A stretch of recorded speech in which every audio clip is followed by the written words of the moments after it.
नमस्कार। बहुत बहुत स्वागत है आपका हमारे खास इस वैज्ञानिक क्षेत्र में। दोस्तों, आप देख रहे हैं doctor Raja Babu life story और मैं हूं आपका प्यारा दोस्त डॉक्टर राजा बाबू। मैं आज आपको इस कड़ी में मैं लगातार चर्चा कर रहा हूं आपके साथ अभी एंडोक्राइनोलॉजी के बारे में, अर्थात हार्मोन संबंधी बातें। और दोस्तों, इसमें मैं पिट्यूटरी ग्लैंड के बारे में लगातार आपसे चर्चा कर रहा हूँ, पिट्यूटरी डिसऑर्डर के बारे में। हम पहले चर्चा किए थे आपसे हाइपरथायराइडिज्म के बारे में, अर्थात जब पिट्यूटरी ग्लैंड के कोई हार्मोन या सारे हार्मोन अगर बढ़ जाते हैं तब जो लक्षण आता है उसे हाइपरथायराइडिज्म कहते हैं। और अभी मैं चर्चा कर रहा हूँ आपसे जब लक्षण कम हो जाता है। तो पिछली बार हमने चर्चा किया था कि अचानक जानकारी के मुताबिक जो चीज़ें आती है, और आज मैं जानकारी आपको साझा कर रहा हूँ। जो जानकारी ये है कॉलमैन सिंड्रोम। जी, ये हाइपोपिट्यूटरिज्म का लक्षण है और ये जन्मजात लक्षण है।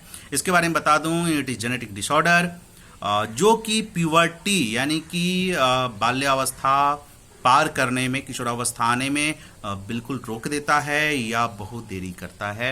इसलिए इसे इसमें ये क्या है, जेनेटिकली यानी कि जन्मजात है, जन्म से माता पिता के संबंधी गड़बड़ी से आती है। और ये एक ऐसा ग्रुप ऑफ कंडीशन, चूंकि सिंड्रोम है, हमने कॉलमैन सिंड्रोम के बारे में बताइए कि सिंड्रोम है, इसमें हाइपोगोनाडोट्रोफिक जो गोनाडोट्रॉफ हार्मोन, आप इसके लिए देखिए मेरा गोनाडोट्रॉफ क्षमा करेंगे, तो गोनाडोट्रॉफ जो हार्मोन है आप उसको एक बार देख लें, जिसमें हमने जीटीएस करके ल्यूटिनाइजिंग हार्मोन और साथ में फॉलिकुलर स्टिमुलेटिंग हार्मोन और भी हार्मोन संबंधी चर्चा किया था जो पिट्यूटरी ग्लैंड से सेक्रेट होता है। उसमें तो हाइपोगोनाडोट्रॉफिक हाइपोगोनाडिज्म इसे कहते हैं।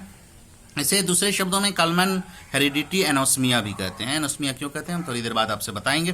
बहुत ही खूबसूरत बातें हैं। ये देखिए, 1944 ईस्वी में एक जर्मन अमेरिकन जेनेटिस्ट थे फ्रांज जोसेफ कॉलमैन साहब, जिन्होंने इसके बारे में विस्तार से चर्चा की थी। यद्यपि ये इसके बारे में ऑरिलियानो मास्ट्रे डे सैन जॉन करके स्पेनिश डॉक्टर थे, 1856 में नोटिस कर लिया था, लेकिन ये 1944 ईस्वी में फ्रांज जोसेफ कॉलमैन साहब के द्वारा वर्णित हुआ, इसलिए इसे कॉलमैन सिंड्रोम के नाम से जानते हैं। इसमें कहिएगा कि ये गड़बड़ी होती है, इसमें होता क्या है। तो देखिए, ये तो पहले हमने बताया कि ये प्यूबर्टी लेट करता है, लेकिन चूंकि गोनाडोट्रॉफ जो गोनाड है, जो हार्मोन गोनाड से निकलने वाले हार्मोन है, जो डेवलपमेंट करता है हमारा सेकेंडरी सेक्सुअल कैरेक्टर, उसमें क्या असर डालता है, हम उस पर आपसे बातें कर रहे हैं अभी। तो इसके लिए क्या है, पहला तो कॉन्स्टिट्यूशनल डिले ऑफ प्यूबर्टी।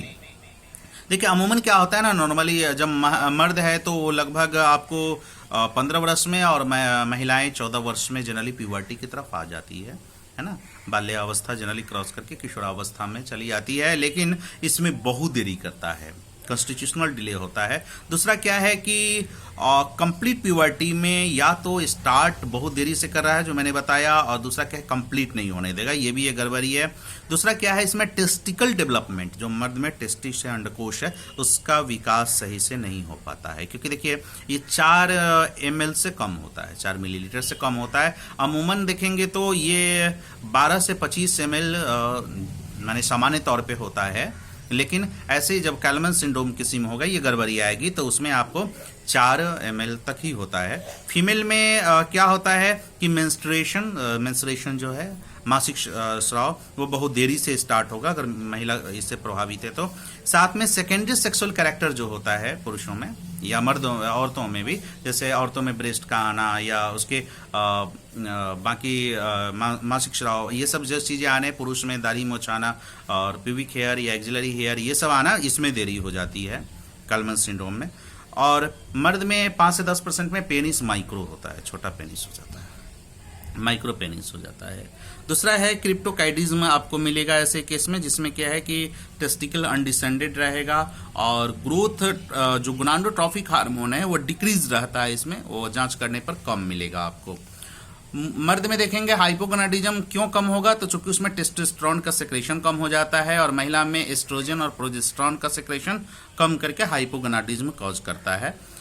बांझपन भी इसका एक लक्षण है, और साथ में आप बांझपन के अलावा देखेंगे तो इनफर्टिलिटी जो है, बांझपन है, इसके साथ साथ आप एनोस्मिया, जो सबसे इसका डिफाइनिंग फीचर है कि वो सबसे ज़्यादा इस पर प्रभावित करता है। एनोस्मिया में जो स्मेल का सेंस है वो खत्म हो जाता है या हाइपोस्मिया हो जाएगा, यानी कि सेंस जो स्मेल का सेंस है वो कम हो जाएगा। ये लक्षण इसका डिफाइनिंग फीचर, अगर ये लक्षण आ रहा है तो पहले हमें कॉलमन सिंड्रोम की तरफ जाना चाहिए। ये प्रभावित करता है, ये कॉलमन सिंड्रोम है। साथ में क्लेफ्ट पैलेट होगा, क्लेफ्ट लिप होगा, मिडलाइन क्रेनियोफेशियल डिफेक्ट आ सकता है, और सुनने में जो न्यूरल हियरिंग इम्पेयरमेंट मिलता है, सुनने में दिक्कत हो सकती है। साथ में किडनी एक तरफ का हो सकता है कि नहीं रहे, यूनिलैटरल रीनल एजेनेसिस रहता है। साथ में स्केलेटल डिफेक्ट आपको मिल सकता है, स्प्लिट हैंड फुट मिल सकता है, इसे एक्टोडेक्टाइली कहते हैं। स्कोलियोसिस मिल सकता है, मिडिल फिंगर जो है वो छोटा मिलेगा आपको। ऑस्टियोपोरोसिस, ऑस्टियोपेनिया यानी कि स्केलेटल सिस्टम में ये गड़बड़ी आती है। मैनुअल सिंकाइनेसिस, जैसे कि हाथ उसका मिरर मूवमेंट की तरफ जैसे रहेगा, ये लक्षण आपको मिलेंगे। दांत एक मिस कर सकता है या दांत नहीं भी हो सकता है, इसे हाइपोडेंटिया कहते हैं। सेरेब्रल एटेक्सिया, जिसमें कि पुअर बैलेंस और बैलेंस करने में दिक्कत होगा या कोऑर्डिनेशन में दिक्कत होगी, ये गड़बड़ी आ सकती है। कोलोबोमा और टोसिस, जो आँख की गड़बड़ी है, ये मिल सकती है। और साथ में कलर ब्लाइंडनेस, कलर को पहचानने की क्षमता ऐसे लोगों में खत्म हो जाती है। तो ये सब लक्षणें आएंगी। और सबसे बड़ी ये लक्षणें आएंगी क्यों, तो देखिए जेनेटिक कारण है, और इसका सबसे बड़ा कारण है गोनाडोट्रोपिक हार्मोन का सेक्रेशन कम होना, ये सबसे अहम कारण है इसमें। अब इसकी जांच कैसे करेंगे, यही गड़बड़ी है ही। देखिए मैं बार बार कहता हूं कि बिना जांच किए कोई भी दवा ना ले, बिना जांच किए कोई भी कदम ऐसा ना बढ़ाएं। तो गोनाडोट्रोपिक हार्मोन का जो डायग्नोसिस करने के लिए सबसे पहली चीज़ है कि आप फिजिकल वेरिफिकेशन करें। शारीरिक जो पैरामीटर है, लंबाई देखें, हाइट देखें, है ना, वेट देखे, साथ में सेक्सुअल डेवलपमेंट, प्यूबिक हेयर वगैरह, जो भी प्यूबर्टी का सेकेंडरी सेक्सुअल कैरेक्टर है उसकी जांच करें। तो अगर उसमें कमी आएगी तो ये डायग्नोसिस की तरफ जाता है कि ये गड़बड़ी है।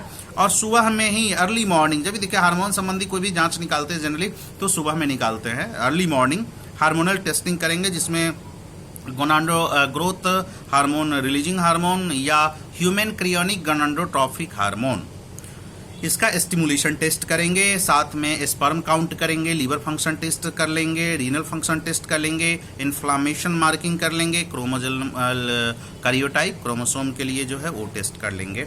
रिस्ट का एक्सरे करेंगे, क्योंकि रिस्ट का एक्सरे हमारा एज डिटरमाइन करने में बहुत महत्वपूर्ण रखता है। तो एज डिटरमाइन करने के लिए रिस्ट का एक्सरे करेंगे।